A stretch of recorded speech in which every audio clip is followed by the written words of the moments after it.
May 23rd, 1960. It's a date that changed Tasmania's way of life forever.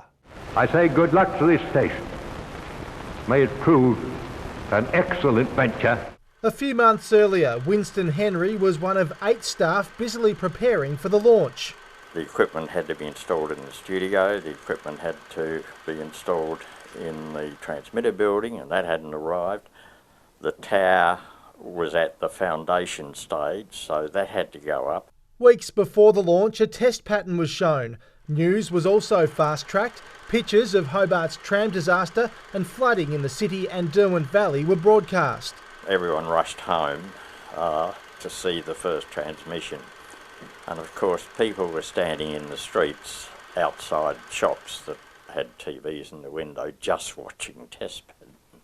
That's because not everyone could afford to have one in their home. Sets cost around £200. You're looking at a black and white, valve, unreliable, low quality TV. Not like the TVs of today. They would break down quite regularly, particularly in damp areas. By opening day, 33 staff were employed by TVT6. Following the Governor's official opening, the first program broadcast on Tasmanian television was Dennis the Menace. You used to love it so much, you'd actually go to work just for the mere fact of being there and doing something different.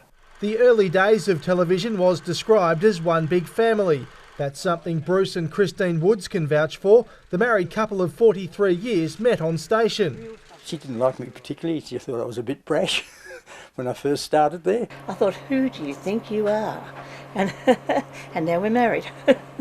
Woods is so fond of the industry, he has a collection of old equipment at his home. It's like people with old cars or things like that. You know, they tinker with them, and a bit the same, but with this sort of equipment. His dream is to one day open a museum so others too can enjoy the history of the industry.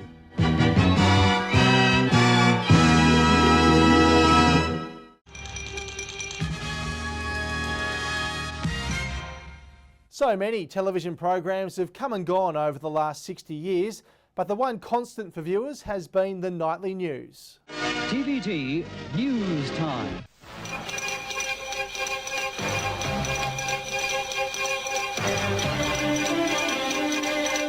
Tom Payne was at the news desk for almost 3 decades. The 2 major events were firstly the Port Arthur massacre and then of course the collapse of the Tasman Bridge. Several cars driving along the bridge just kept going, plunging into the freezing water. Bruce Woods was the first person to capture pictures of the unfolding scene. David Hook, who was doing presentation at the time, got a phone call saying, oh, some nutter rang up and said the bridge fell down. I said, oh yeah, sure.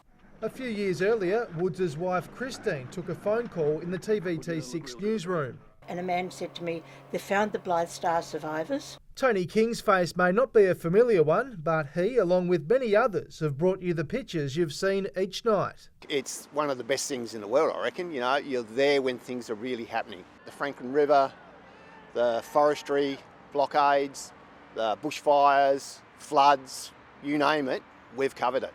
Fellow camera operator Steve Fisher's passion has always been sport. He has fond memories working with Peter Sharp at the finish of the 1982 Sydney-Hobart yacht race, where Condor of Bermuda beat Apollo by just 7 seconds. Sharpie was just about to call it. Rob Mundell came in over the top of him. Poor old Sharpie missed out.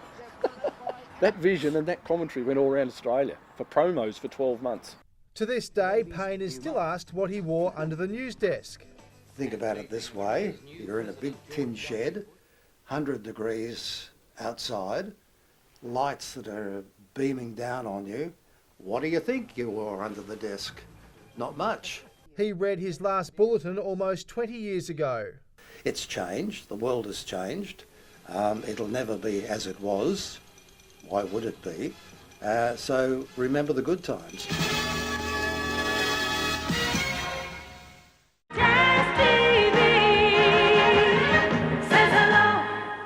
Television would be nothing without its personalities, and over the last 60 years, Tasmania has produced its fair share of stars.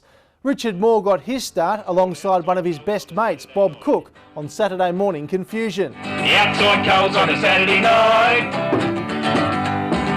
All the boys are looking right. Channel 6 and all the bosses gave us the freedom to basically do what we liked. And that's how we started the Cook and More thing, if you like. That's where we sort of started to write all the gags and do the jokes and all those other sorts of things. Tony Fox would be familiar to Tasmanian viewers as the host of music program Tracks. But his proudest moment came from behind the scenes, developing children's TV shows, KTV and Good Sports. They both achieved a C classification, and then they went on to be able to be sold to every regional station in Australia. One of Colin McNiff's favourite memories of his time in television was hosting World of Sport. We'd have the footballers, the coaches would come in, we'd have a handball competition. It was 3 hours of mayhem really, but it was loads of fun. 3 current parliamentarians have all worked in Tasmanian television. Speaker Sue Hickey was a weather girl for 10 years. We had some hysterical things happen, like I think the weather set jammed one time and, you know, the slides wouldn't come and we're standing there looking really stupid. And then there was this big crash and then the set sort of collapsed. Greens leader Cassie O'Connor was a journalist in the Hobart newsroom.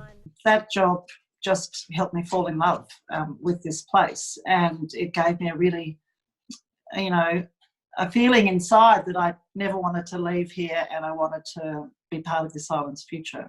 And President of the Legislative Council, Craig Farrell, worked behind and in front of the camera.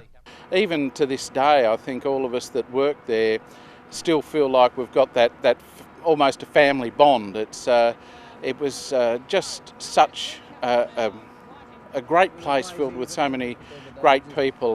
When I started, there were lots of complaints about me. I didn't know, they didn't tell me at the time, thank goodness. Apparently I sounded too ABC-ish, so they had to drag me back a little bit from that. Unfortunately, COVID-19 has forced the postponement of a reunion scheduled for tomorrow. Exactly 60 years to the day Tasmanian Television was officially launched.